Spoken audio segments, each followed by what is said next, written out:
Capítulo 19. Función dominante de los riñones en el control a largo plazo de la presión arterial y en la hipertensión, el sistema integrado de regulación de la presión arterial. El sistema nervioso simpático desempeña un papel muy importante en la regulación a corto plazo de la presión arterial, principalmente a través de los efectos del sistema nervioso sobre la resistencia vascular periférica total y la capacitancia, y sobre la capacidad de la bomba cardíaca, como se expone en el capítulo 1818. Sin embargo, el organismo también dispone de mecanismos potentes para regular la presión arterial semana tras semana y mes tras mes. Este control a largo plazo de la presión arterial está íntimamente relacionado con la homeostasis del volumen de líquido en el organismo, que está determinada por el balance entre la ingestión y la eliminación de líquidos. Para la supervivencia a largo plazo, la ingestión y la eliminación de líquidos deben estar equilibradas con precisión, una función que es realizada por varios mecanismos de control nerviosos y hormonales y por los sistemas de control locales dentro de los riñones que regulan la excreción de sal y agua. En este capítulo comentaremos estos sistemas de control de los líquidos renales y corporales que tienen una función importante en la regulación de la presión arterial a largo plazo. Sistema de líquidos renal corporal para el control de la presión arterial. El sistema de líquidos renal corporal para el control de la presión arterial actúa de forma lenta, pero muy poderosa, del modo siguiente: si el volumen de sangre aumenta y la capacitancia vascular no se ve alterada, la presión arterial también aumenta. A su vez, el aumento de la presión hace que los riñones excreten el exceso de volumen, con lo que la presión se normaliza. En la historia filogenética del desarrollo animal, este sistema de líquidos renal corporal de control de la presión es uno de los más primitivos y solo se encuentra totalmente operativo en uno de los vertebrados inferiores, el pez babosa. Este animal tiene una presión arterial baja, tan solo de 814 mmHg, y esta presión aumenta casi directamente en proporción a su volumen de sangre. El pez babosa bebe continuamente agua de mar, que se absorbe hacia la sangre y aumenta su volumen y también la presión. No obstante, cuando ésta aumenta demasiado, el riñón excreta simplemente el exceso de volumen hacia la orina y alivia la presión sanguínea. Cuando la presión es baja, el riñón excreta menos líquido del que ingiere. Como el pez babosa continúa bebiendo, el volumen de líquido extracelular, el volumen de sangre y la presión vuelven a aumentar. Este mecanismo de control primitivo de la presión ha sobrevivido en todas las épocas, casi tal como funciona en el pez babosa. En el ser humano, la eliminación renal de agua y sal es tan sensible, si no más, a los cambios de presión como en el pez babosa. En realidad, el aumento de la presión arterial de solo unos milímetros de mercurio en el ser humano puede aumentar al doble la eliminación renal de agua, un fenómeno que se conoce como diuresis por presión, y también la eliminación de sal, que se conoce como natriuresis por presión. Igual que en el pez babosa, el sistema de líquidos renal corporal para el control de la presión arterial en el ser humano es el mecanismo fundamental del control de la presión arterial a largo plazo, aunque a través de las etapas de la evolución se han añadido muchos sistemas de refinamiento que hacen que sea mucho más preciso en su control. Como veremos más adelante, un refinamiento especialmente importante es la adición del mecanismo renina-angiotensina. Cuantificación de la diuresis por presión como base del control de la presión arterial. En la figura 19.1 se muestra el efecto medio aproximado de distintos niveles de presión arterial sobre la eliminación de volumen por orina en el riñón aislado, demostrándose un aumento importante de volumen de orina emitido a medida que aumenta la presión. Ese aumento de eliminación de orina es el fenómeno de diuresis por presión. La curva de esta figura se conoce como curva de eliminación de orina en el riñón o curva de función renal. En el ser humano, la eliminación de orina con una presión arterial de 50 mmHg es esencialmente cero. Con 100 mmHg es normal y con 200 mmHg es entre 6 y 8 veces más de lo normal. Además, no solo el aumento de la presión arterial aumenta la producción de volumen de orina, sino que también provoca un aumento aproximadamente igual de la eliminación de sodio, que es el fenómeno de natriuresis por presión. Figura 19.1 curva típica de la producción renal de orina medida en un riñón aislado perfundido, en la que se demuestra la diuresis por presión cuando la presión arterial aumenta por encima de lo normal. Experimento en el que se demuestra el sistema de líquidos renal corporal para el control de la presión arterial. En la figura 19-2 se muestran los resultados de un experimento en perros, en los que se bloquearon primero los mecanismos reflejos nerviosos de control de la presión arterial. Después se elevó bruscamente la presión arterial infundiendo 400 mililitros de sangre por vía intravenosa. Obsérvese el rápido aumento del gasto cardíaco hasta aproximadamente el doble de lo normal y el aumento de la presión arterial media hasta 205 mmHg, 115 mmHg por encima de su valor en reposo. En la zona media de la curva se muestra el efecto de este aumento de presión arterial sobre la eliminación de orina, que aumentó 12 veces. Junto con esta pérdida tremenda de líquidos en orina se aprecia el retorno a la normalidad del gasto cardíaco y de la presión arterial en la hora siguiente. Es decir, se ve una capacidad extrema de los riñones para eliminar el exceso de volumen de líquido del organismo en respuesta a una presión arterial alta, y al hacerlo se consigue la normalización de la presión arterial. Figura 19-2 Aumento del gasto cardíaco, de la diuresis y de la presión arterial provocado por el aumento del volumen de sangre en perros cuando se bloquean los mecanismos nerviosos de control de la presión. En la figura se muestra el retorno de la presión arterial a la normalidad después de una hora de pérdida de líquidos por orina. Por cortesía del Dr. William Dobbs. El mecanismo de control de líquidos renal corporal proporciona una ganancia por retroalimentación casi infinita para el control de la presión arterial a largo plazo. En la figura 19-3 se muestra un método gráfico que se puede usar para analizar el control de la presión arterial por el sistema de líquidos renal corporal. Este análisis se basa en dos curvas independientes que se cruzan. 1. La curva de eliminación renal de agua y sal en respuesta al aumento de la presión arterial, que es la misma curva de eliminación renal que se muestra en la figura 119, y 2, la curva, o línea, que representa la ingestión neta de agua y sal.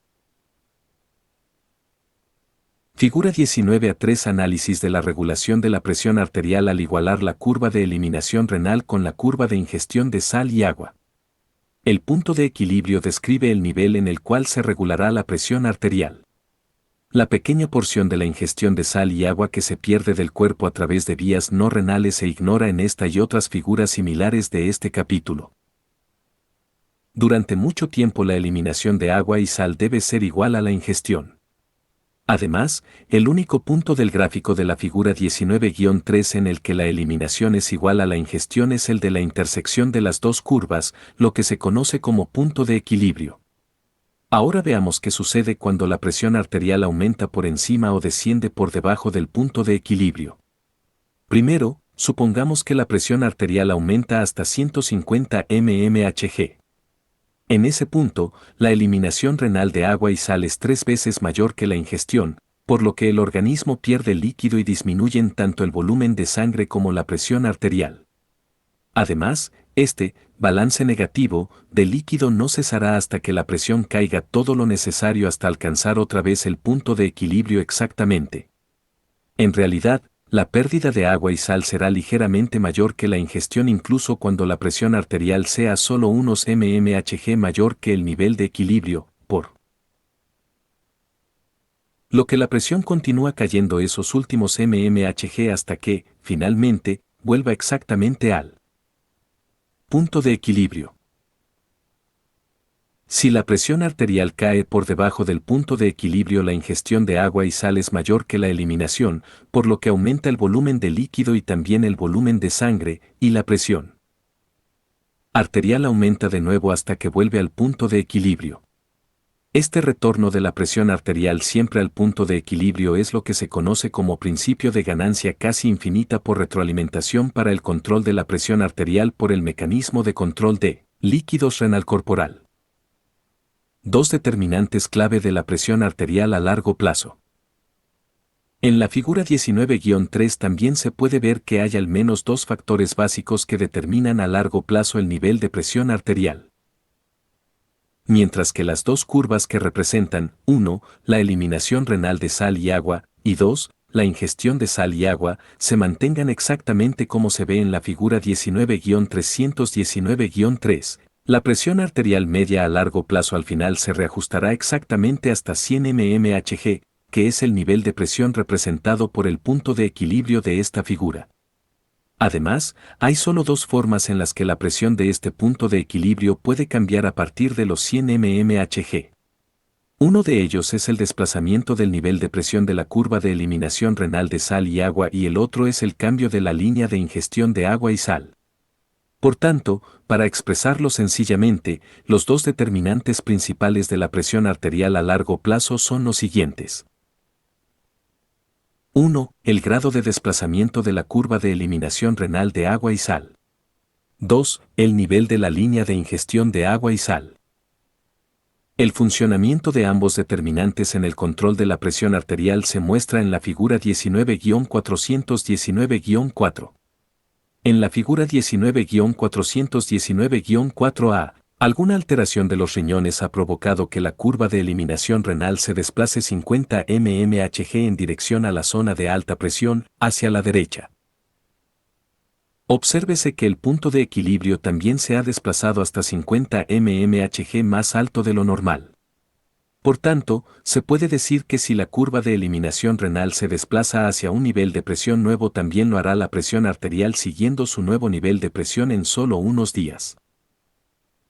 Figura 19 Dos mecanismos por los que aumenta la presión arterial. A. Desplazando la curva de eliminación renal hacia la derecha, hacia un nivel de presión más alto, o B. Aumentando el nivel de ingestión de sal y agua. En la figura 19-419-4b se muestra cómo el cambio de nivel de ingestión de sal y agua también puede cambiar la presión arterial. En este caso, el nivel de ingestión ha aumentado 4 veces y el punto de equilibrio se ha desplazado hacia un nivel de presión de 160 mmHg, 60 mmHg por encima del nivel normal. Por el contrario, un descenso del nivel de ingestión reduciría la presión arterial. Sin modificar uno o ambos determinantes básicos de la presión arterial, es decir, 1. El nivel de ingestión de sal y agua, o 2. El grado de desplazamiento de la curva de función renal a lo largo del eje de la presión. No obstante, si cambia alguno de ellos, la presión arterial se regula posteriormente hasta el nuevo nivel de presión, la presión arterial en la que se cruzan de nuevo las dos curvas. Sin embargo, en la mayoría de las personas, la curva de función renal es mucho más pronunciada que lo que ilustra la figura 19-4 y los cambios en la ingestión de sal solo tienen un efecto moderado en la presión arterial, tal como se expone en el siguiente apartado. La curva de eliminación renal crónica es mucho más pronunciada que la curva aguda. Una característica importante de la natriuresis por presión y la diuresis por presión es que los cambios crónicos en la presión arterial, que duran días o meses, tienen un efecto muy superior sobre la eliminación renal de sal y agua que el observado durante los cambios agudos de presión, FIG. 19-519-5, es decir, cuando los riñones funcionan normalmente, la curva de eliminación renal crónica es mucho más pronunciada que la curva aguda. Figura 19-5 curvas de eliminación renal aguda y crónica. En condiciones estacionarias, la eliminación renal de sal y agua es igual a la ingestión de sal y agua. A y B representan los puntos de equilibrio para la regulación a largo plazo de la presión arterial cuando la ingestión de sal es normal o 6 veces lo normal, respectivamente. Debido a lo pronunciado de la curva de eliminación renal crónica, el aumento en la ingestión de sal solo provoca pequeños cambios en la presión arterial. En personas con un deterioro de la función renal, la acusada pendiente de la curva de eliminación renal puede reducirse, de forma similar a la curva aguda, con el resultado de un aumento en la sensibilidad de la presión arterial a los cambios en la ingestión de sal.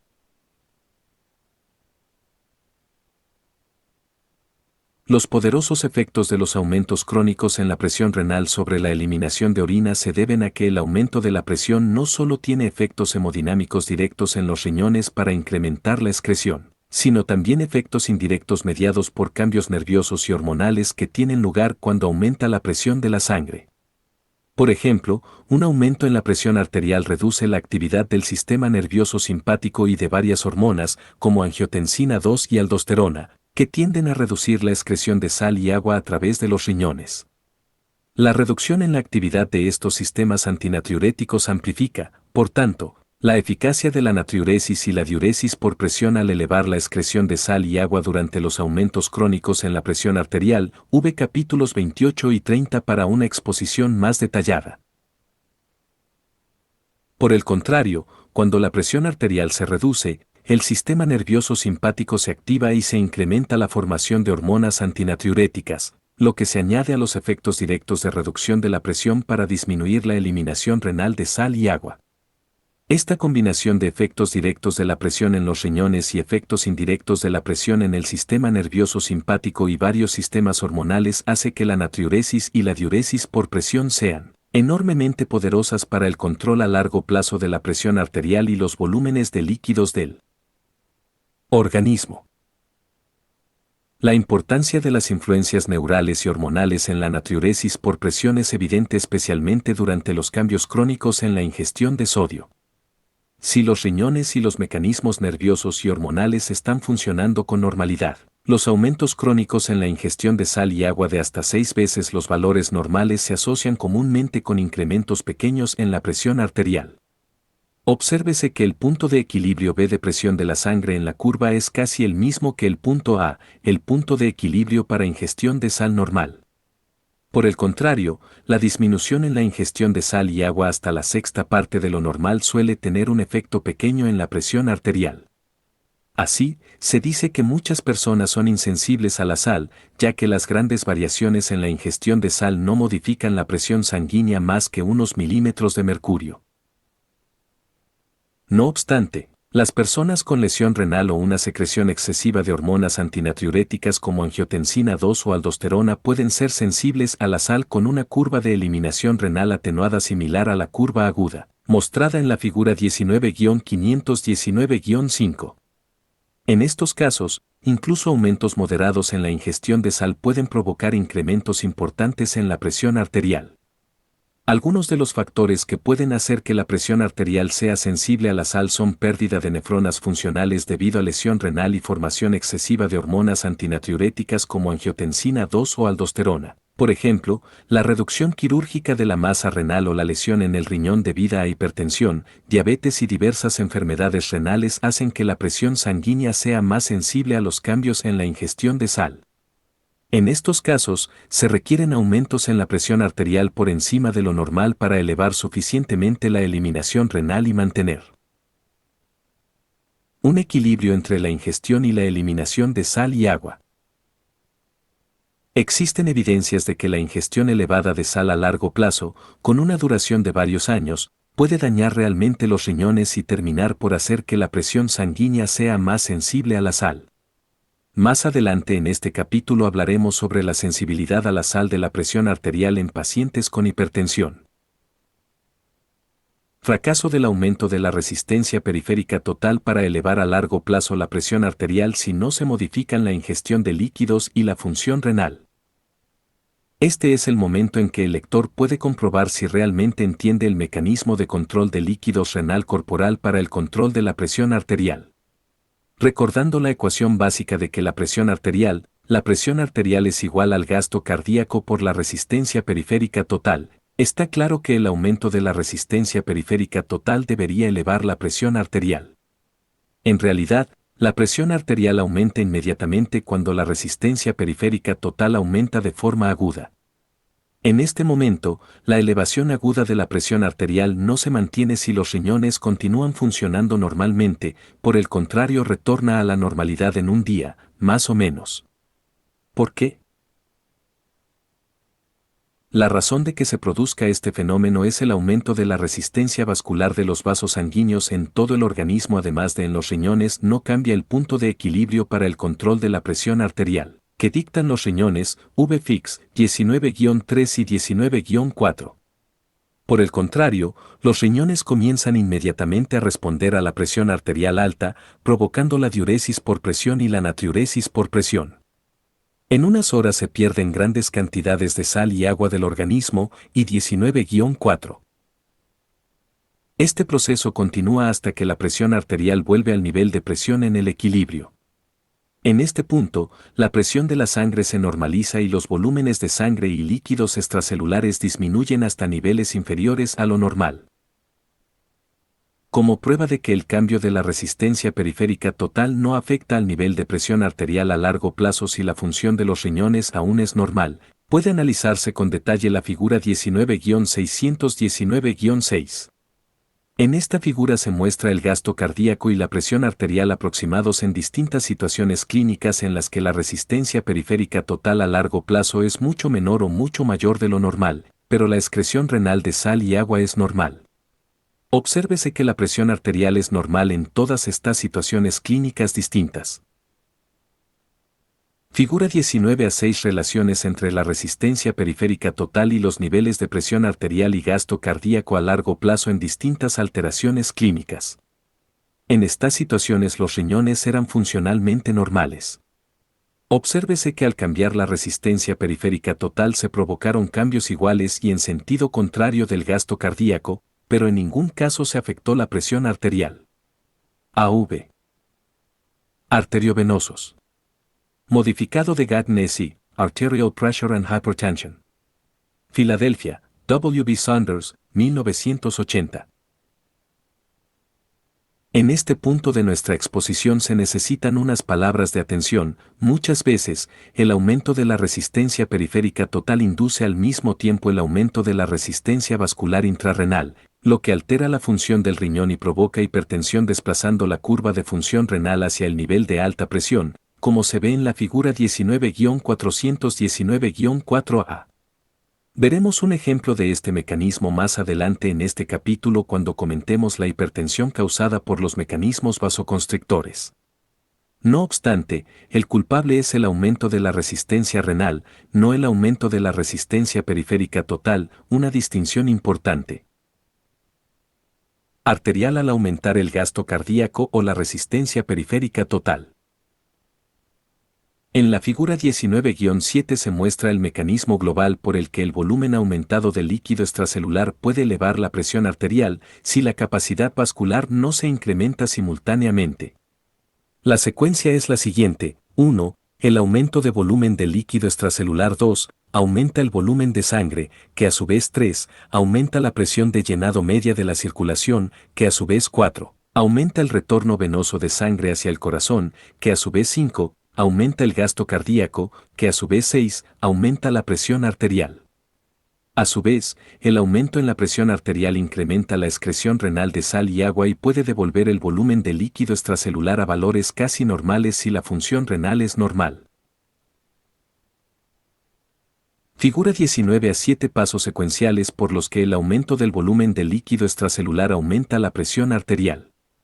Obsérvese, en especial, que el aumento del gasto cardíaco tiene un efecto directo que eleva la presión arterial y un efecto indirecto al aumentar primero la resistencia periférica total. Incrementan la presión arterial. Una de ellas es el efecto directo del aumento del gasto cardíaco para aumentar la presión arterial y el otro es un efecto indirecto que eleva la resistencia vascular periférica total a través de la autorregulación del flujo sanguíneo. El segundo efecto se explica a continuación. Si recordamos lo comentado en el capítulo 17, siempre que hay un exceso de flujo sanguíneo a través de un tejido se contrae la vasculatura local de ese tejido y el flujo sanguíneo disminuye hasta la normalidad. Este fenómeno se conoce como autorregulación, que significa, sencillamente, que el propio tejido regula su flujo sanguíneo.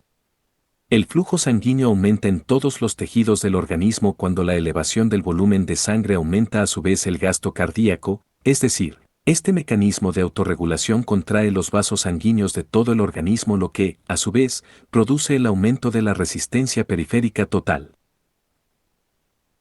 Por último, como la presión arterial es igual al gasto cardíaco por la resistencia periférica total, el aumento secundario de la resistencia periférica total que se produce por el mecanismo de autorregulación facilita en gran medida el incremento de la presión arterial. Por ejemplo, un aumento de solo el 5 a 10% del gasto cardíaco aumenta la presión arterial desde una presión arterial media normal desde 100 hasta 150 mmHg. De hecho, a menudo no se puede medir el ligero incremento del gasto cardíaco. Importancia de la sal, NaCl, en el esquema renal líquido corporal de regulación de la presión arterial. Aunque hasta ahora hemos resaltado la importancia del volumen en la regulación de la presión arterial, en los estudios experimentales se ha demostrado que el aumento de la ingestión de sal eleva más la presión arterial que el aumento de la ingestión de agua. El motivo de este hallazgo es que el agua pura se excreta normalmente por los riñones casi con la misma velocidad con la que se ingiere, mientras que la sal no se excreta tan fácilmente. A medida que se acumula la sal en el organismo aumenta indirectamente el volumen de líquido extracelular, por dos razones básicas.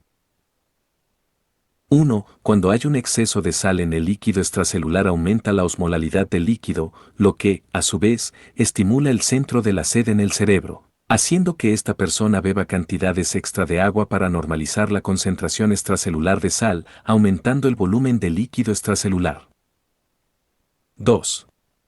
El aumento de la osmolalidad causado por el exceso de sal en el líquido extracelular también estimula el mecanismo secretor del eje hipotálamo-hipófisis posterior para segregar cantidades mayores de hormona antidiurética. Esto se comenta en el capítulo 29. A su vez, la hormona antidiurética provoca la reabsorción renal de cantidades mucho mayores de agua del líquido tubular renal, lo que disminuye el volumen excretado de orina, pero aumenta el volumen de líquido extracelular. Es decir, por todas estas importantes razones la cantidad de sal que se acumula en el organismo es el principal determinante del volumen del líquido extracelular.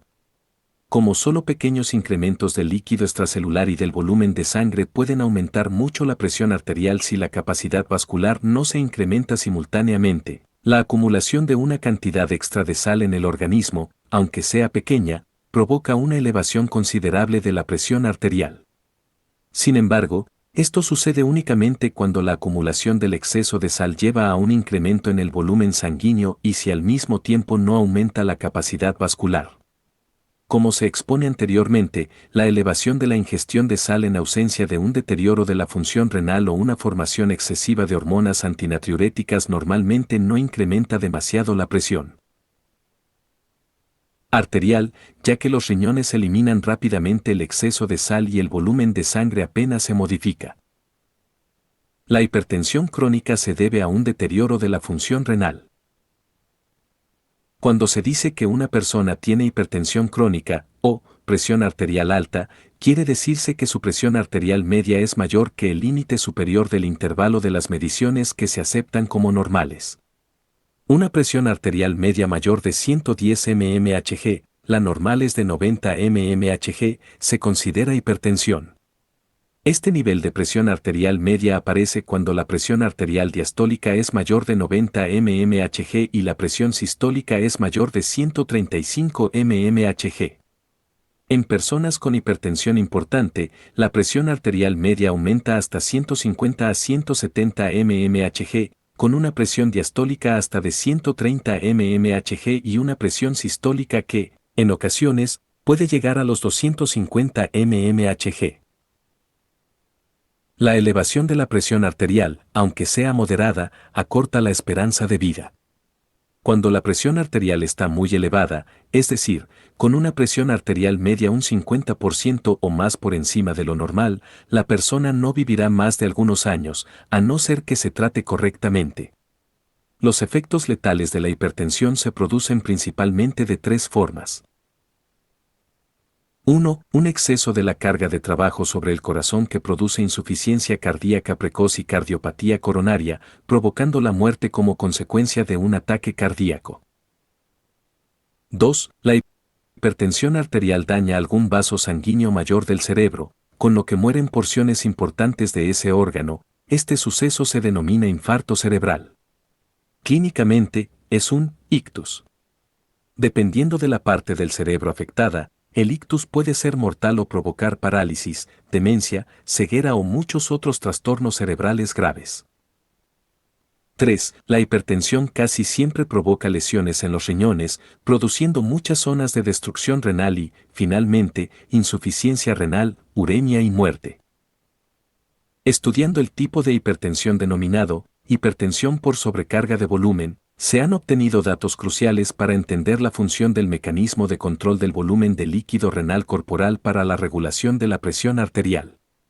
La hipertensión por sobrecarga de volumen significa que la hipertensión está causada por un exceso de acumulación de líquido extracelular en el organismo, como vemos a continuación. Hipertensión por sobrecarga de volumen experimental causada por la disminución de la masa renal con un aumento simultáneo de la ingestión de sal. En la figura 19-8 se muestra un experimento típico en el que se muestra la hipertensión por sobrecarga de volumen en un grupo de perros a los que se ha extraído el 70% de la masa renal. En el primer círculo señalado en la curva se extrajeron los dos polos de uno de los riñones y en el segundo círculo se extrajo todo el riñón contralateral, dejando al animal tan solo con el 30% de la masa renal normal. Obsérvese que la eliminación de esta cantidad de masa renal aumentó la presión arterial una media de solo 6 mmHg. Después, se administró a los perros una solución salina para beber, en lugar de agua. Como la solución de sal no puede apagar la sed, los perros bebían entre 2 y 4 veces el volumen normal y en unos días la presión arterial aumentó hasta 40 mmHg por encima de lo normal.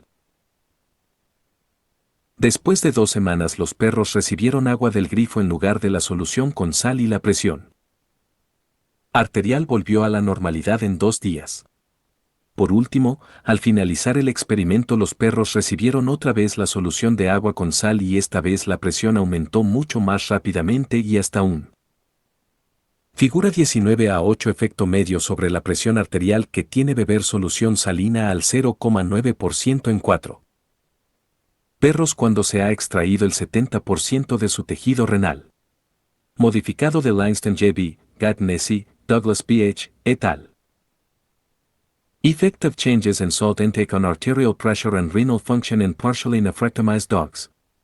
Circ. Res 12, 508, 1963. Con autorización de American Heart Association, Inc. Si recordamos de nuevo los determinantes básicos de la regulación a largo plazo de la presión arterial, es evidente por qué se produjo la hipertensión en el experimento de sobrecarga de volumen ilustrado en la figura 19-819-8. En primer lugar, la reducción de la masa renal hasta el 30% de lo normal redujo la capacidad renal de excreción de sal y agua.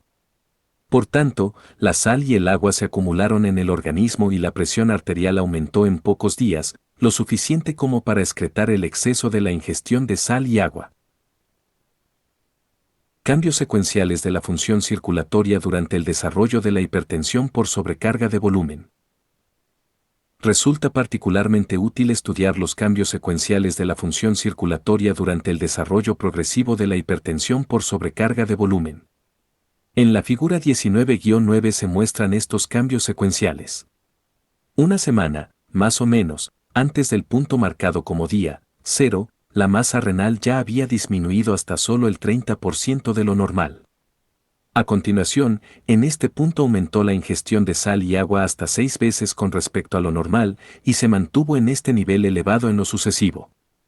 El efecto agudo fue un aumento de volumen de líquido extracelular, del volumen de sangre y del gasto cardíaco hasta el 20 a 40% por encima de lo normal. Simultáneamente, la presión arterial comenzó a aumentar, pero no tanto como aumentaron la primera vez los volúmenes de líquido y el gasto cardíaco.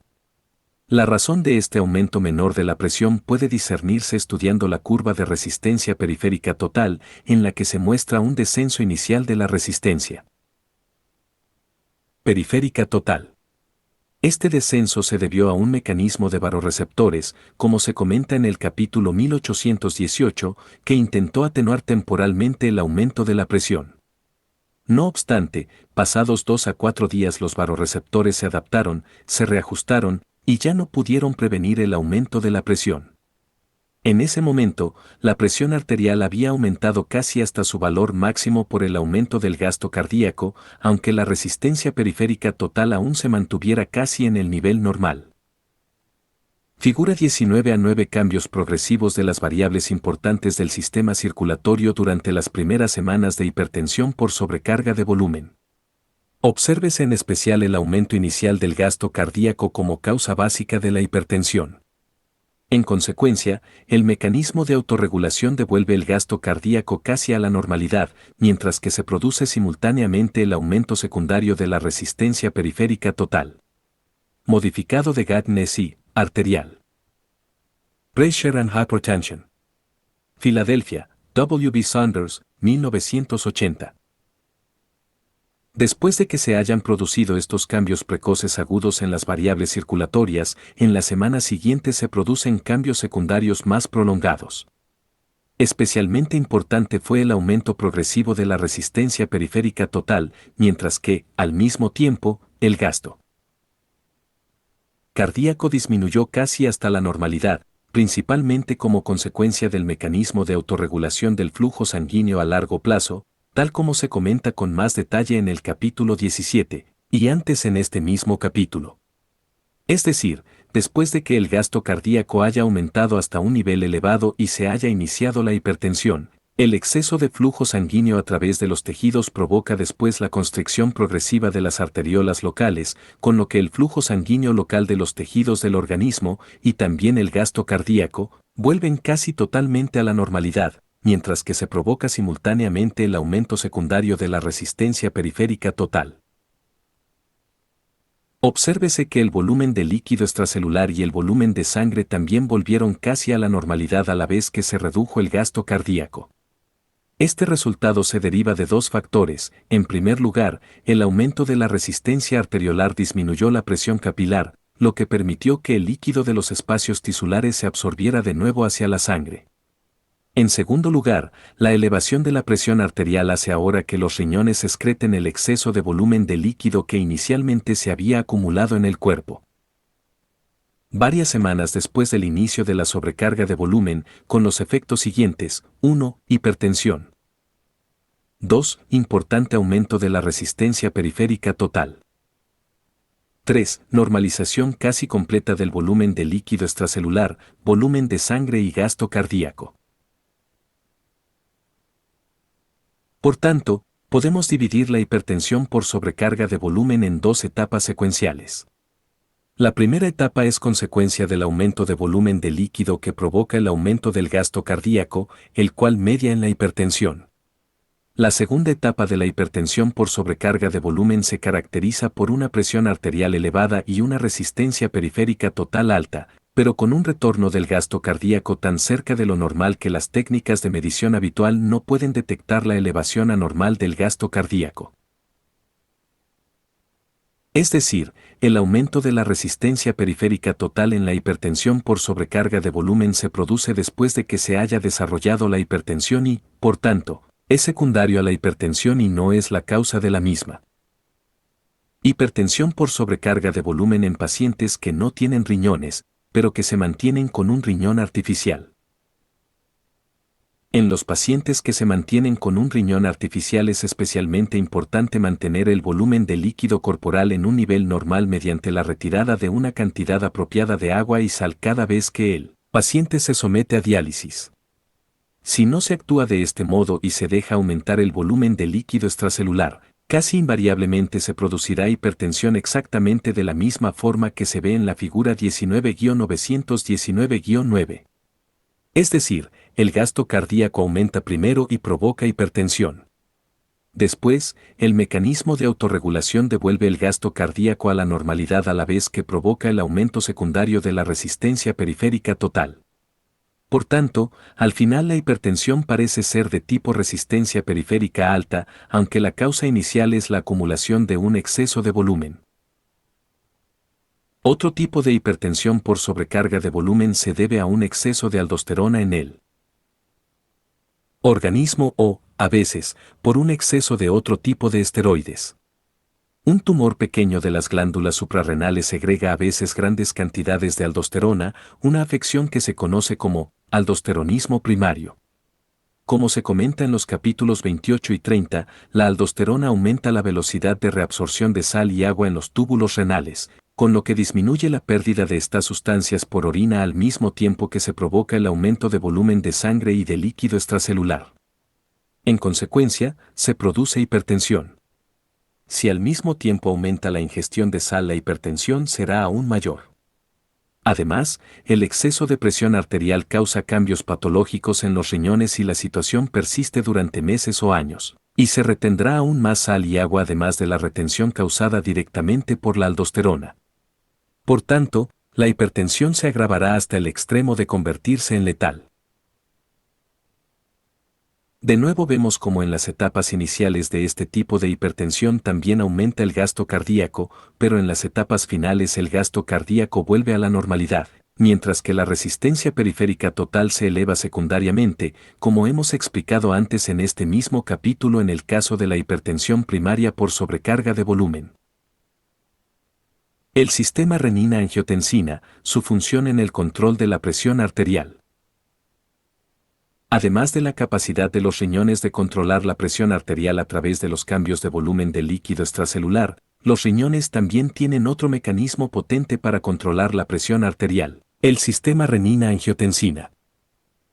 La renina es una enzima proteica liberada por los riñones cuando la presión arterial desciende demasiado. A su vez, eleva la presión arterial de varias formas, con lo que ayuda a corregir el descenso inicial de la presión. Componentes del sistema renina-angiotensina. En la figura 19-10 se muestran los pasos funcionales por los que el sistema renina-angiotensina facilita la regulación de la presión arterial. Figura 19-10 Mecanismo vasoconstrictor de renina-angiotensina para el control de la presión arterial. La renina se sintetiza y almacena en una forma inactiva conocida como prorenina en las células justaglomerulares, células YG, de los riñones. Las células YG son miocitos lisos modificados, situados principalmente en las paredes de las arteriolas aferentes, inmediatamente proximales a los glomérulos. Cuando desciende la presión arterial se producen una serie de reacciones intrínsecas de los riñones que provocan la escisión de muchas de las moléculas de prorenina de las células YG y la liberación de renina, la mayor parte de la cual entra en la circulación sanguínea renal para circular después por todo el organismo. No obstante, quedan pequeñas cantidades de renina en los líquidos locales del riñón que inician varias funciones intrarrenales. La propia renina es una enzima y no una sustancia vasoactiva.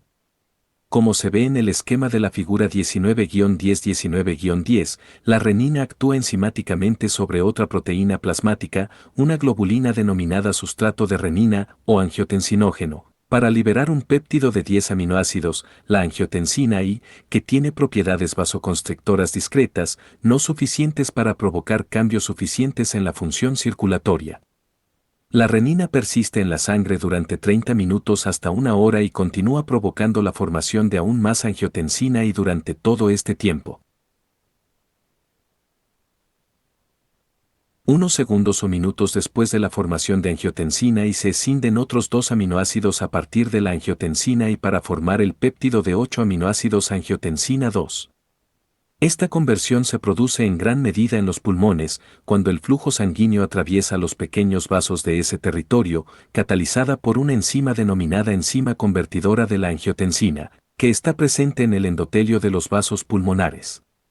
Otros tejidos, como los riñones y los vasos sanguíneos, también contienen enzima convertidora y, por tanto, forman angiotensina 2 localmente. La angiotensina 2 es una sustancia vasoconstrictora muy potente que afecta a la función circulatoria de otras formas. No obstante, persiste en sangre solo durante 1 a 2 minutos porque se inactiva rápidamente por muchas enzimas tisulares y sanguíneas que se conocen colectivamente como angiotensinasas. La angiotensina 2 tiene 2 efectos principales que pueden elevar la presión arterial. El primero de ellos, la vasoconstricción de muchas zonas del organismo, se produce rápidamente. La vasoconstricción es muy intensa en las arteriolas y mucho menor en las venas. La constricción de las arteriolas aumenta la resistencia periférica total, con lo que aumenta la presión arterial como se demuestra en la parte inferior del esquema de la figura 19-10. Además, la constricción leve de las venas favorece el incremento del retorno de sangre venosa hacia el corazón, con lo que se facilita la función de bomba cardíaca contra una presión en aumento. La segunda forma más importante por la que la angiotensina 2 aumenta la presión arterial es el descenso de la excreción tanto de sal como de agua por los riñones. Esta acción aumenta lentamente el volumen del líquido extracelular, lo que después aumenta la presión arterial durante las horas y días sucesivos. Este efecto a largo plazo, que actúa a través del mecanismo de volumen del líquido extracelular, es incluso más potente que el mecanismo vasoconstrictor agudo a la hora de aumentar finalmente la presión arterial. Rapidez e intensidad de la respuesta presora vasoconstrictora al sistema renina-angiotensina. En la figura 19-11 se muestra un experimento en el que se demuestra el efecto de una hemorragia sobre la presión arterial en dos situaciones distintas, 1, con el sistema renina-angiotensina funcionante, y 2, sin el sistema funcionante, el sistema se interrumpió mediante un anticuerpo antirrenina. Obsérvese que después de la hemorragia, suficiente como para provocar el descenso agudo de la presión arterial hasta 50 mmHg, la presión arterial volvió a aumentar hasta 83 mmHg. Cuando el sistema renina-angiotensina estaba funcionante. Por el contrario, aumentó solo hasta 60 mmHg cuando se bloqueó el sistema renina-angiotensina. Este fenómeno muestra que el sistema renina-angiotensina es suficientemente potente como para devolver la presión arterial al menos la mitad de la diferencia con la normalidad en unos minutos después de sufrir una hemorragia importante. Por tanto, a veces puede ser una acción que salve la vida del sujeto, en especial en caso de shock circulatorio. Figura 19-11 Efecto compensador de la presión del sistema vasoconstrictor renina-angiotensina. Después de una hemorragia importante.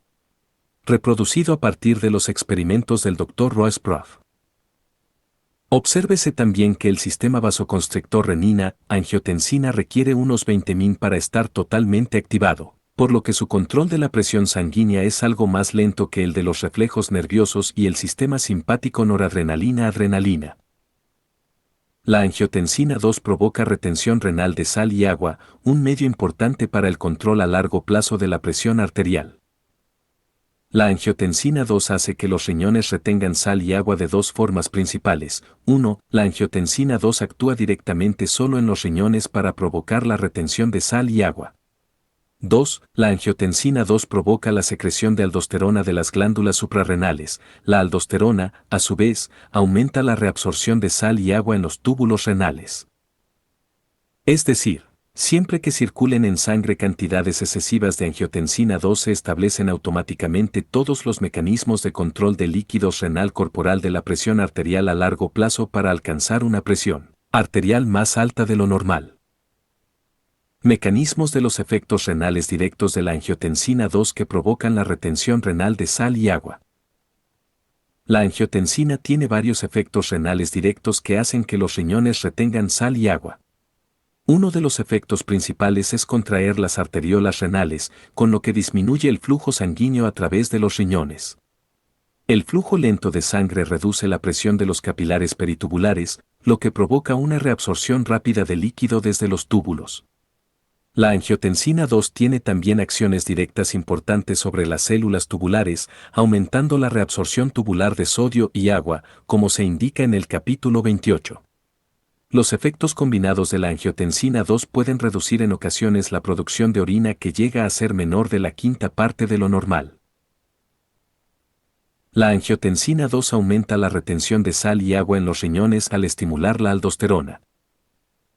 La angiotensina 2 también es uno de los factores estimulantes más potentes de la secreción de aldosterona por las glándulas suprarrenales, como veremos al hablar de la regulación del líquido corporal del capítulo 30 y de la función de la glándula suprarrenal en el capítulo 78. Por tanto, la velocidad de secreción de aldosterona aumenta también cuando se activa el sistema renina-angiotensina. Una de las funciones consecuentes de la aldosterona consiste en lograr un aumento importante de la reabsorción de sodio en los túbulos renales, con lo que aumenta el sodio en el líquido extracelular. Este aumento de sodio provoca a su vez la retención hídrica, como ya hemos explicado, aumentando el volumen de líquido extracelular y provocando secundariamente una elevación de la presión arterial a un más largo plazo. En consecuencia, tanto el efecto directo de la angiotensina sobre el riñón como su acción a través de la aldosterona son importantes en el control a largo plazo de la presión arterial. No obstante, la investigación realizada en nuestro propio laboratorio indica que el efecto directo de la angiotensina en los riñones es quizás 3 o 4 veces más potente que el efecto indirecto a través de la aldosterona, si bien el efecto indirecto es el mejor conocido. Análisis cuantitativo de los cambios de la presión arterial provocados por la angiotensina 2. En la figura 19-12 se muestra un análisis cuantitativo del efecto de la angiotensina en el control de la presión arterial. Esta figura muestra dos curvas de función renal, así como una línea que representa el nivel normal de la ingestión de sodio. La curva de función renal de la izquierda es la que se ha medido en perros cuyo sistema renina-angiotensina había sido bloqueado por un inhibidor de la enzima convertidora de la angiotensina que bloquea la conversión de angiotensina y a angiotensina 2. La curva de la derecha se midió en perros que recibían una infusión continua con angiotensina 2 a un nivel 2,5 veces mayor que la velocidad normal de formación de angiotensina en la sangre. Obsérvese el desplazamiento de la curva de eliminación renal hacia niveles de presión más altos bajo la influencia de la angiotensina 2.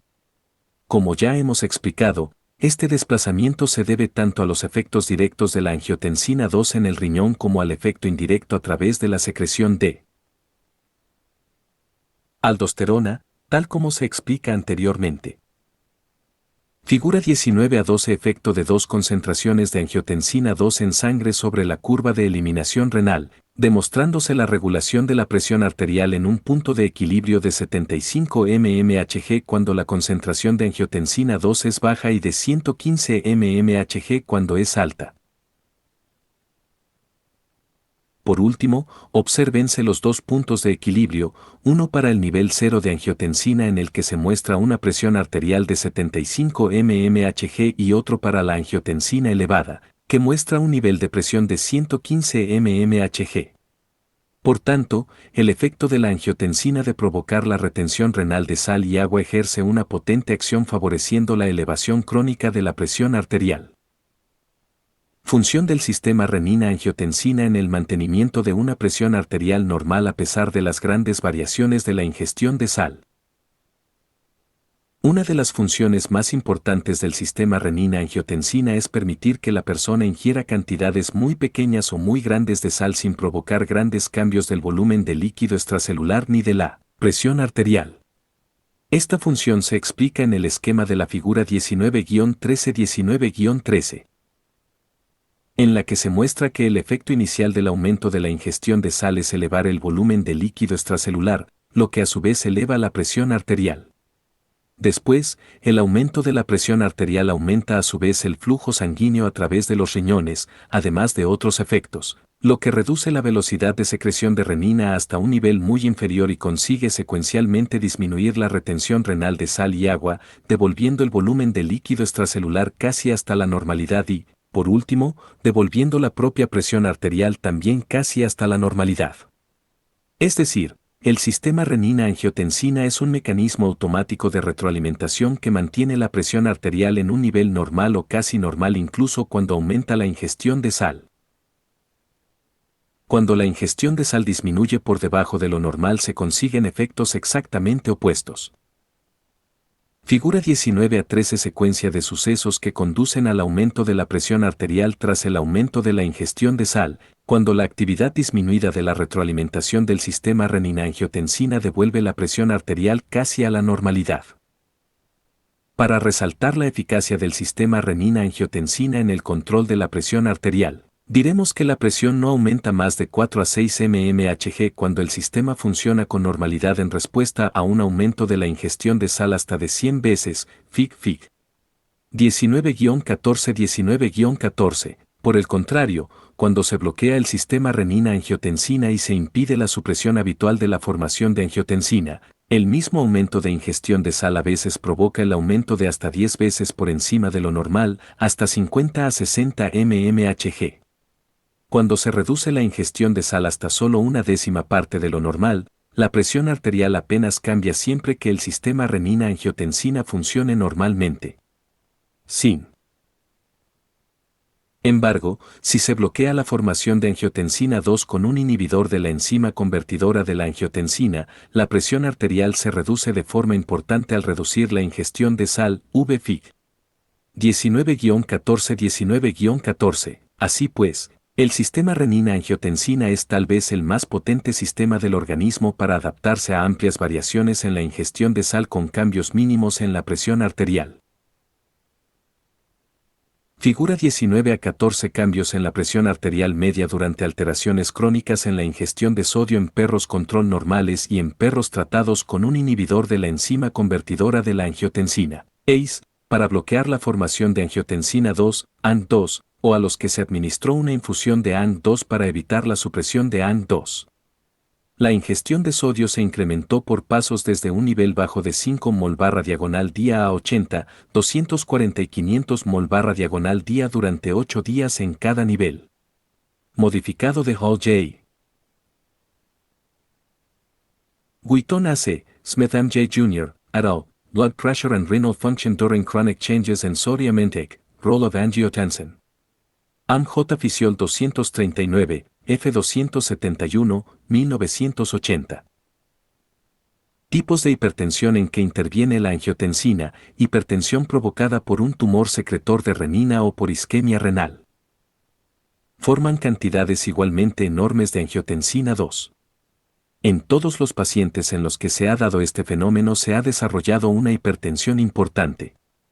Además, en los animales de experimentación se desarrolla una hipertensión importante similar a largo plazo cuando se infunden continuamente grandes cantidades de angiotensina 2 durante días o semanas.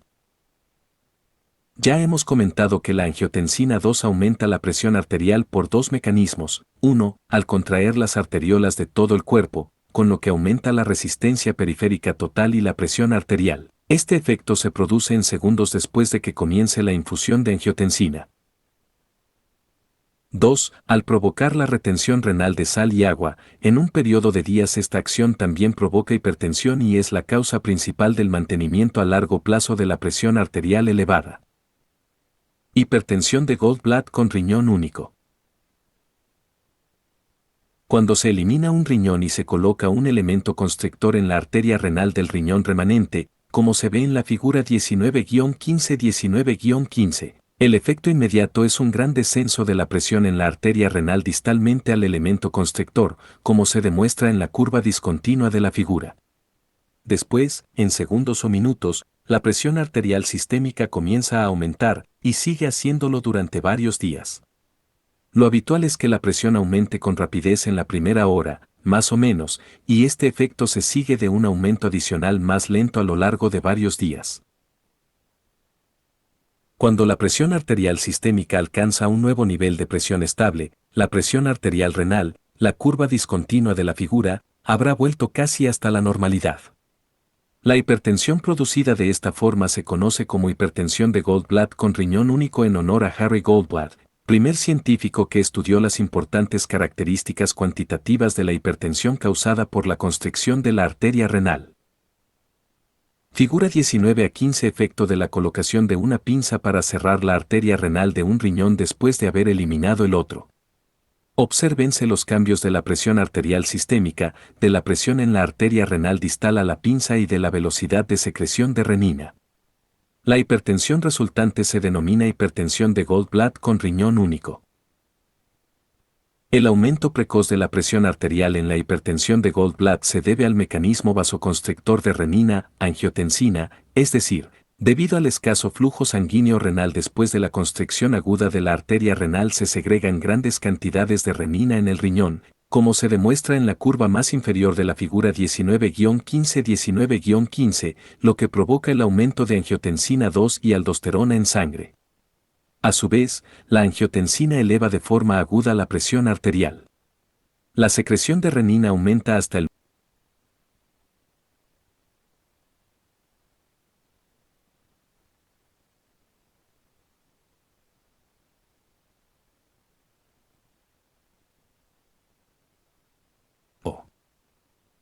El aumento precoz de la presión arterial en la hipertensión de Goldblatt se debe al mecanismo vasoconstrictor de renina, angiotensina, es decir, debido al escaso flujo sanguíneo renal después de la constricción aguda de la arteria renal se segregan grandes cantidades de renina en el riñón, como se demuestra en la curva más inferior de la figura 19-15, lo que provoca el aumento de angiotensina 2 y aldosterona en sangre.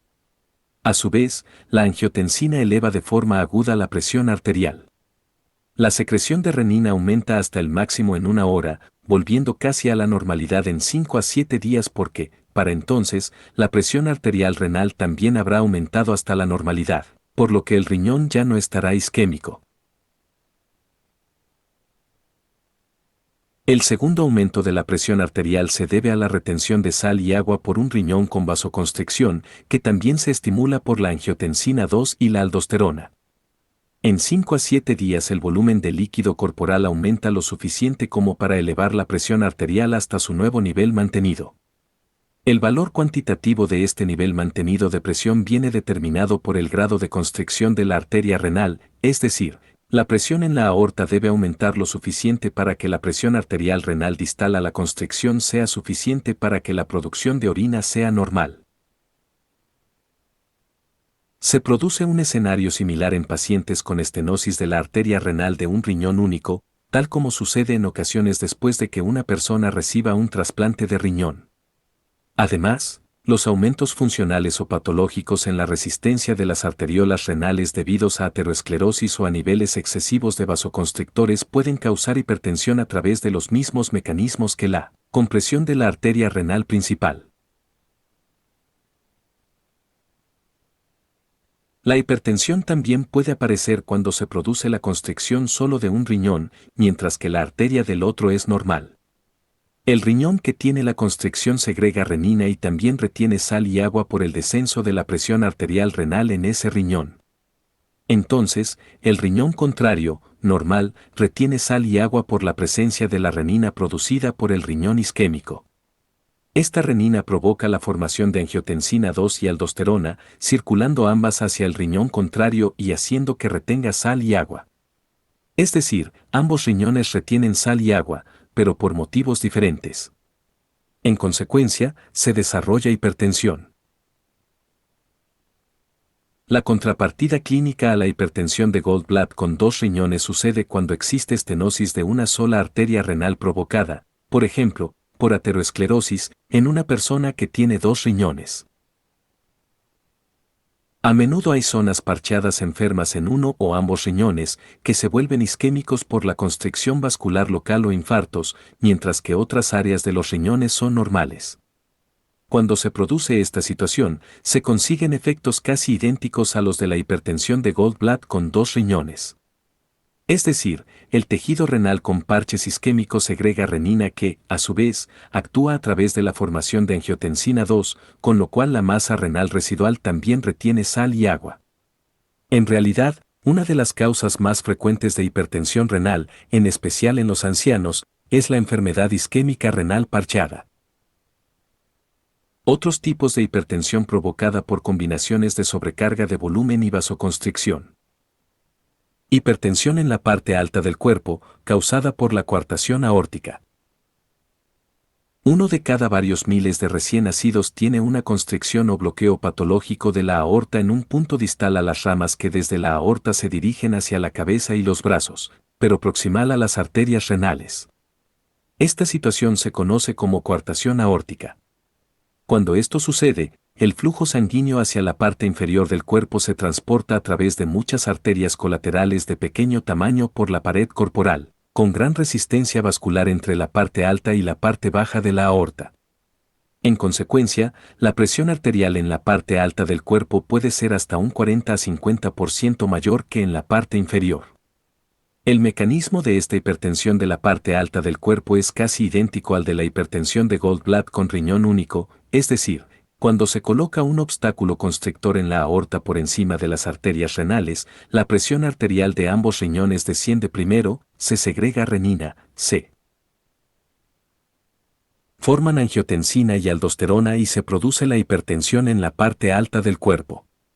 La presión arterial en la parte inferior del cuerpo a la altura de los riñones aumenta aproximadamente hasta la normalidad, pero la presión arterial elevada persiste en la parte alta.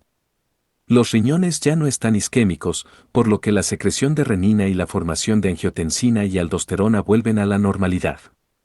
Asimismo, en la coartación aórtica la presión arterial de la parte inferior del cuerpo suele ser casi normal, mientras que en la parte alta es bastante mayor de lo normal. Función de la autorregulación en la hipertensión provocada por la coartación aórtica. Una característica significativa de la hipertensión causada por la coartación aórtica es que el flujo sanguíneo de los brazos, donde la presión puede ser un 40 a 60% por encima de lo normal, es casi exactamente normal. Además, el flujo sanguíneo de las piernas, donde la presión no está elevada, también es casi exactamente normal. ¿Cómo puede ser esto si la presión de la parte superior del cuerpo es un 40 a 60% mayor que en la parte inferior?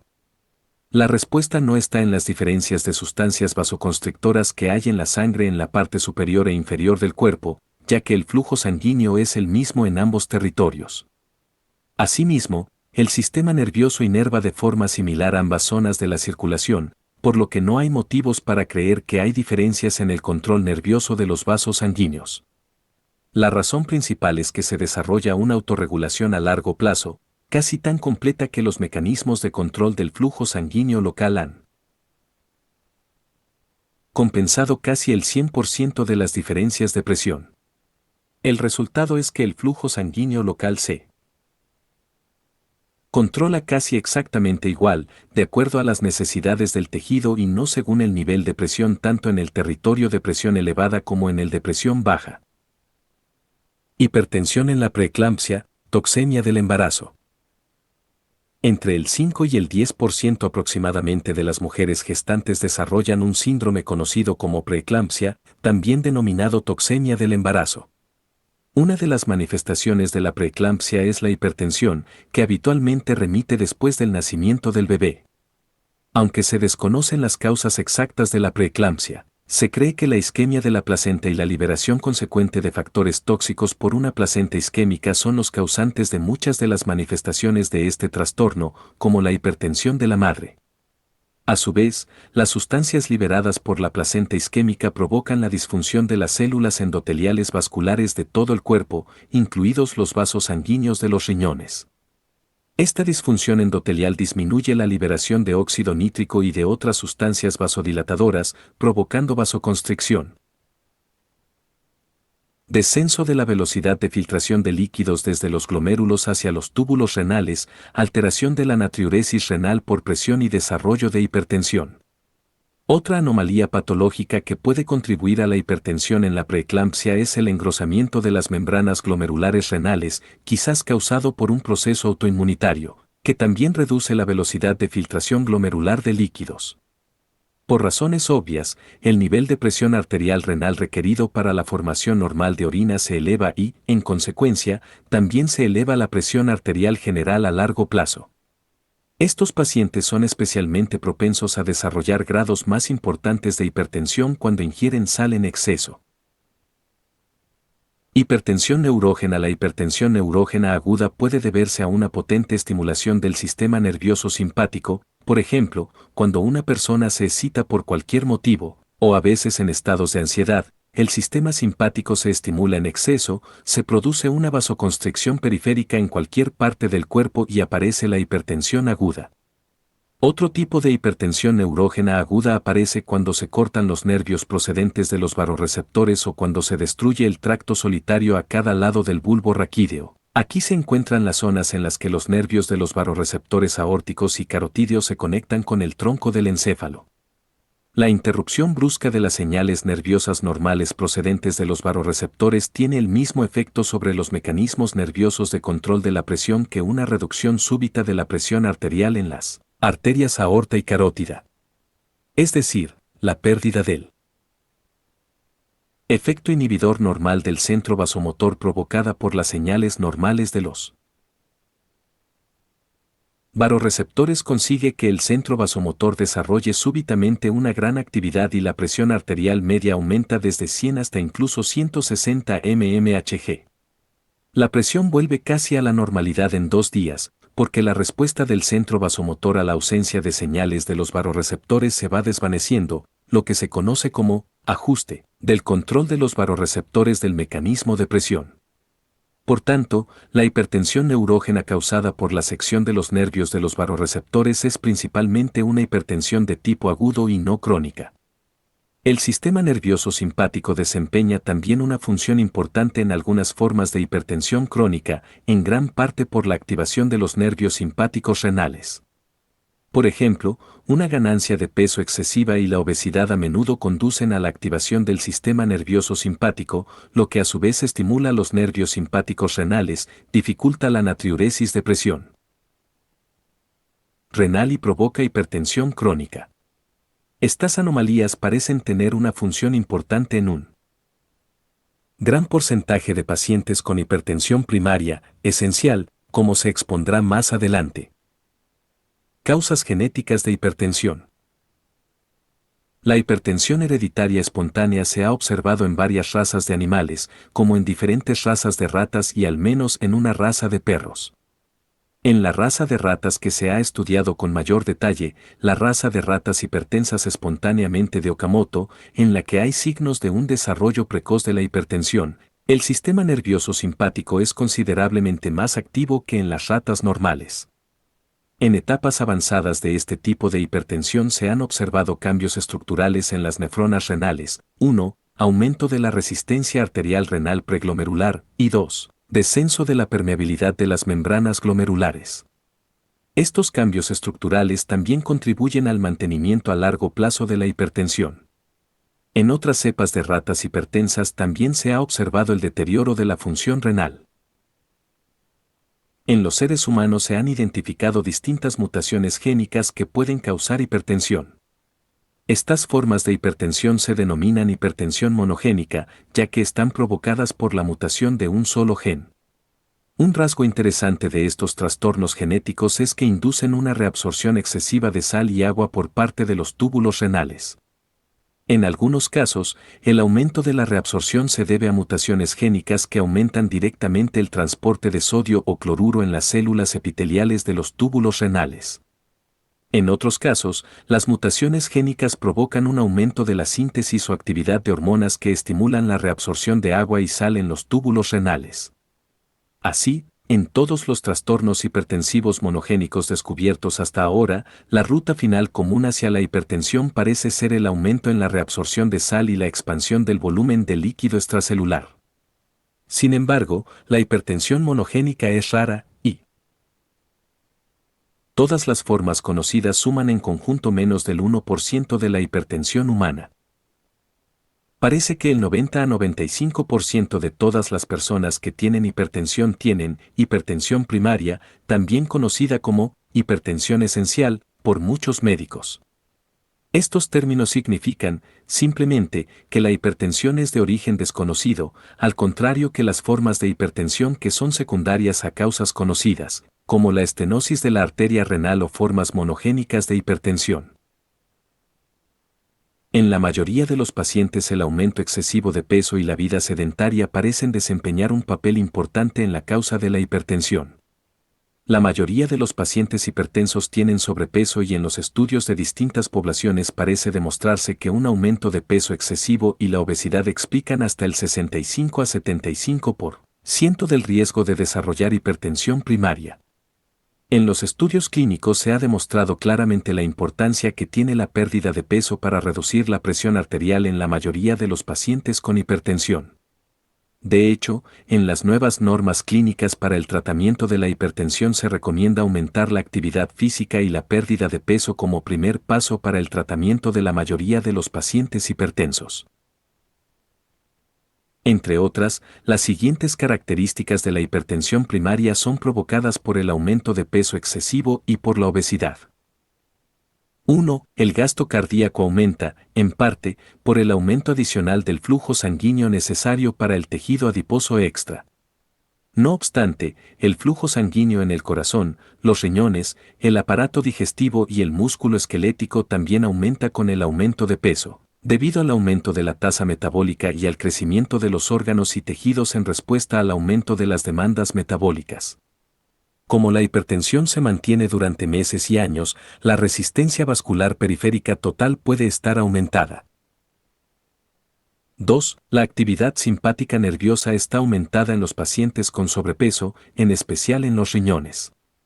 Se desconoce la causa del aumento de la actividad simpática en personas obesas, pero en los estudios más recientes se habla de que algunas hormonas, como la leptina, que son liberadas por los adipocitos, estimulan directamente varias regiones del hipotálamo, lo cual, a su vez, tiene una influencia excitadora en los centros vasomotores en el bulbo.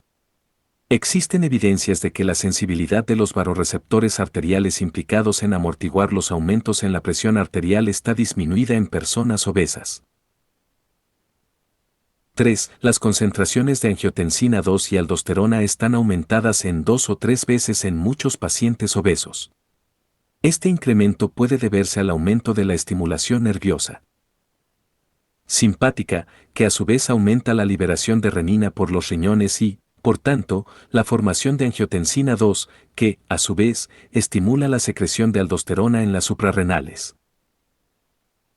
4. El mecanismo renal de natriuresis por presión está alterado y los riñones no excretarán cantidades adecuadas de sal y agua, a menos que la presión arterial sea alta o que la función renal pueda mejorar.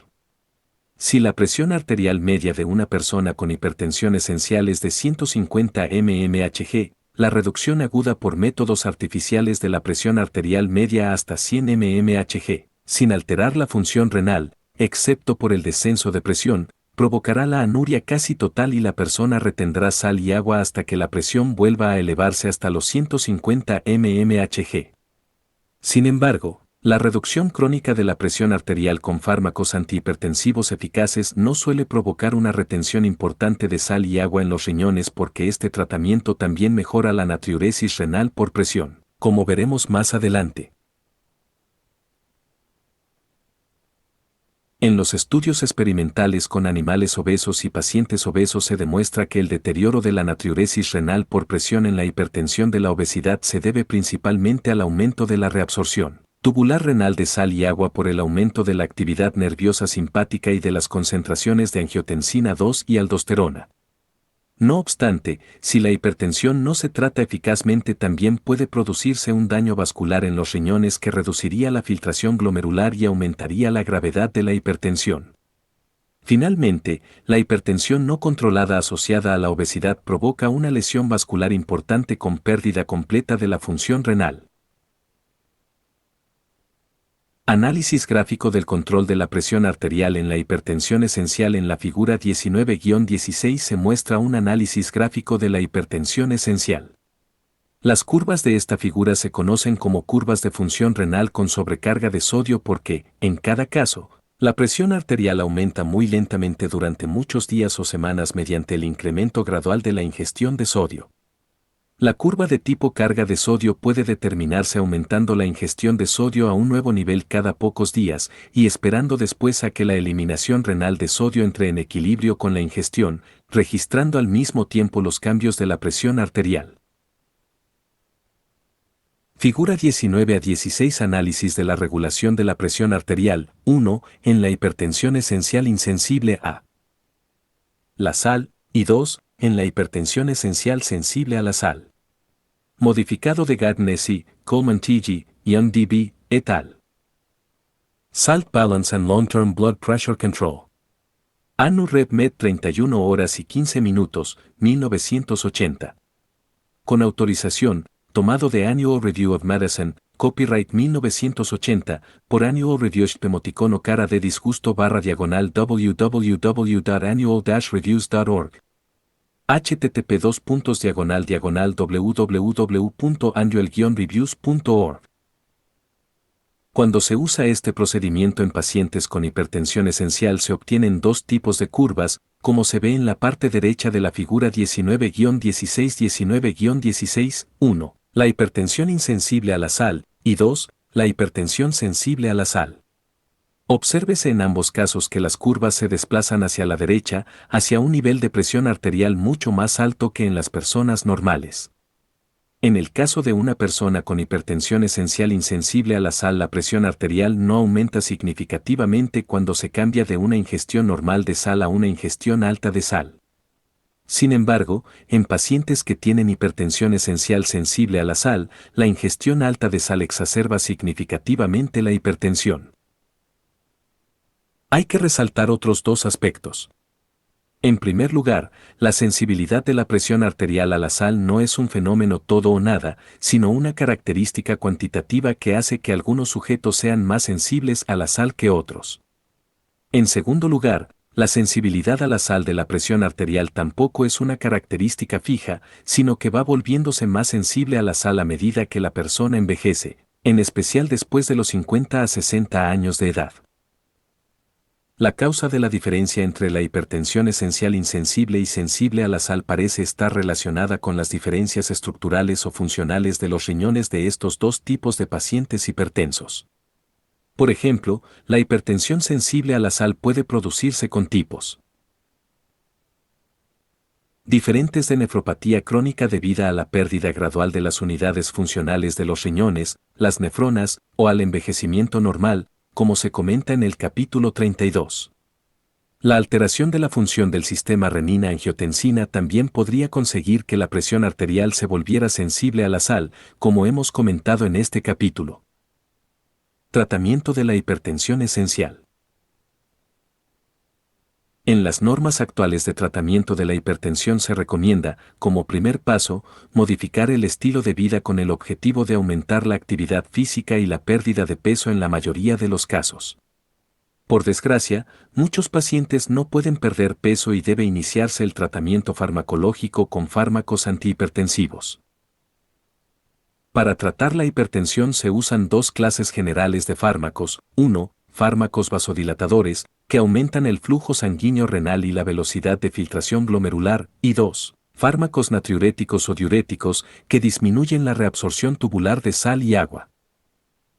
Los fármacos vasodilatadores provocan la vasodilatación en muchos otros tejidos del organismo, además de los riñones. Los distintos fármacos actúan de alguna de las siguientes formas: 1. Inhibiendo las señales nerviosas simpáticas hacia los riñones o bloqueando la acción del neurotransmisor simpático sobre la vasculatura renal y los túbulos renales. 2. Relajando directamente el músculo liso de la vasculatura renal. O 3. Bloqueando la acción del sistema renina-angiotensina-aldosterona sobre la vasculatura renal o los túbulos renales. Los fármacos que reducen la reabsorción de sal y agua en los túbulos renales son aquellos fármacos que, en particular, bloquean el transporte activo de sodio a través de la pared tubular. A su vez, este bloqueo también previene la reabsorción de agua, como se explica anteriormente en este capítulo. Los fármacos natriuréticos o diuréticos se comentan con más detalle en el capítulo 32. Resumen del sistema con múltiples aspectos integrados de regulación de la presión arterial. Hasta la fecha, está claro que la presión arterial está regulada no por un sistema sencillo de control, sino por varios sistemas interrelacionados, cada uno de los cuales realiza una función específica. Por ejemplo, cuando una persona tiene una hemorragia tan importante que la presión cae súbitamente, el sistema de control de la presión debe enfrentarse a dos problemas. El primero es la supervivencia. La presión arterial debe reponerse inmediatamente a un nivel suficientemente alto para que la persona pueda vivir superando el episodio agudo. El segundo es devolver el volumen de sangre y la presión arterial a sus valores normales, de forma que el sistema circulatorio pueda restablecer la normalidad completa y no solo recuperando los niveles necesarios para la supervivencia. En el capítulo 18 vimos que la primera línea de defensa frente a los cambios agudos de la presión arterial es el sistema nervioso de control. En este capítulo hemos resaltado la importancia de la segunda línea de defensa, formada principalmente por los mecanismos renales de control a largo plazo de la presión arterial. No obstante, en este puzzle hay otras piezas, como podemos ver en la figura 1917.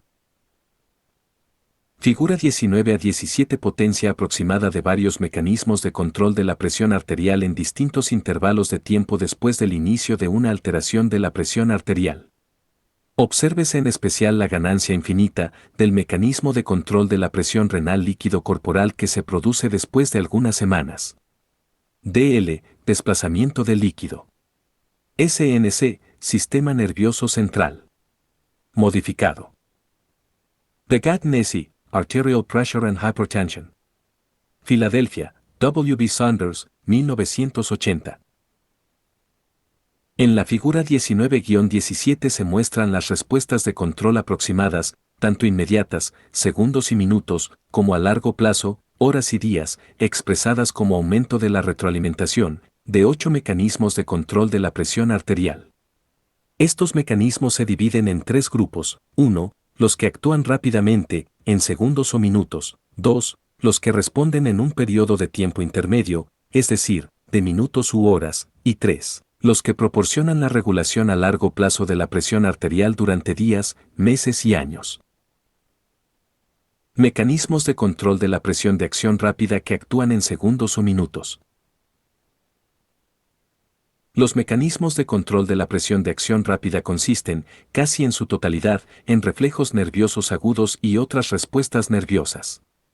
En la figura 19-17 pueden verse 3 mecanismos que responden en segundos, como son: 1. El mecanismo de retroalimentación de los vasoreceptores; 2. El mecanismo de isquemia en el sistema nervioso central; y 3. El mecanismo de quimiorreceptores. Estos mecanismos no solo comienzan a reaccionar en segundos, sino que también son potentes. Después de producirse un descenso agudo de la presión, como sucedería en caso de una hemorragia importante: 1. Los mecanismos nerviosos se combinan para provocar la constricción de las venas y transferir sangre hacia el corazón; 2. Aumentar la frecuencia y la contractilidad cardíacas para mejorar la capacidad de bomba del corazón; y 3. Provocar la constricción de las arteriolas más periféricas para impedir que el flujo de sangre abandone las arterias. Todos estos efectos son casi instantáneos y tienen como objetivo elevar la presión arterial hasta el nivel de supervivencia.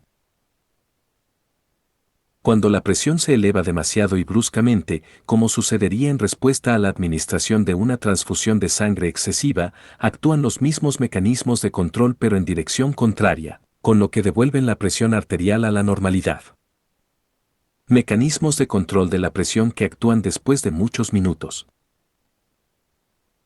Hay varios mecanismos de control de la presión que muestran una respuesta significativa solo después de algunos minutos tras el cambio agudo de la presión arterial. 3 de estos mecanismos, que se muestran en la figura 19-17 son: 1. El mecanismo vasoconstrictor de renina-angiotensina; 2. La relajación de la vasculatura ante el estrés; y 3. El desplazamiento de líquidos a través de las paredes del tejido capilar, que entran y salen de la circulación para reajustar el volumen de sangre según necesidades. Ya hemos descrito de forma detenida la función del sistema vasoconstrictor renina-angiotensina como un medio semiagudo para aumentar la presión arterial cuando es necesario.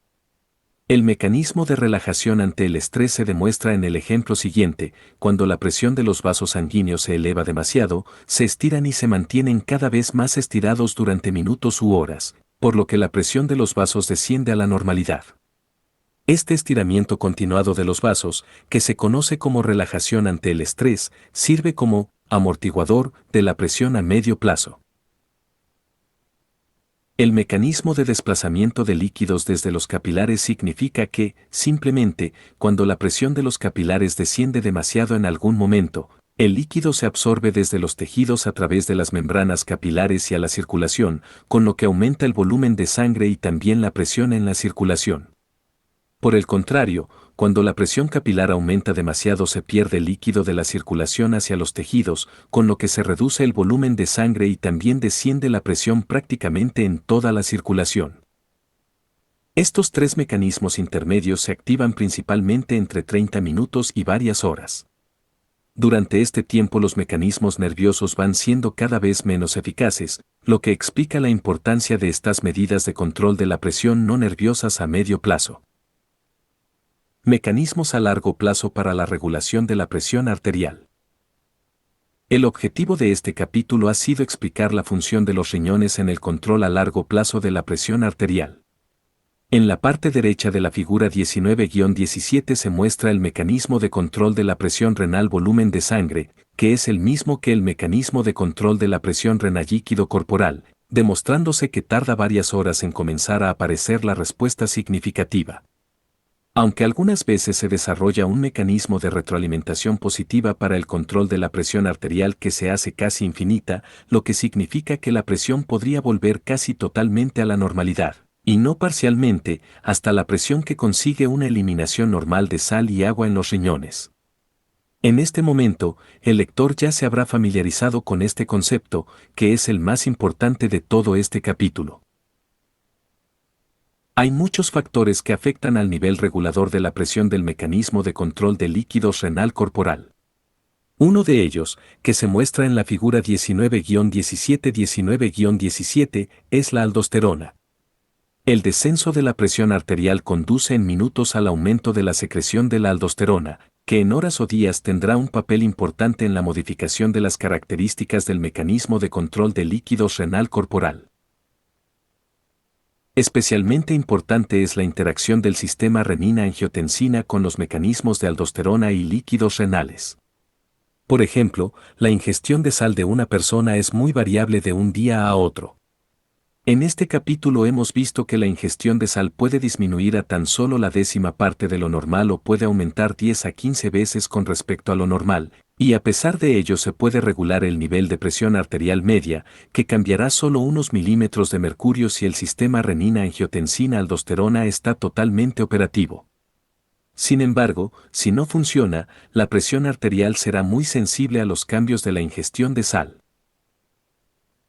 De este modo, el control de la presión arterial comienza siempre con cambios en el estilo de vida relacionados con el control nervioso de la presión y después continúa con el mantenimiento de las características de control intermedio de la presión para, por último, estabilizar la presión a largo plazo utilizando el mecanismo de control de líquidos renal corporal. Este mecanismo a largo plazo interacciona, a su vez, con el sistema renina-angiotensina-aldosterona, el sistema nervioso y otros factores que permiten un control especial de la presión en los capilares en casos determinados.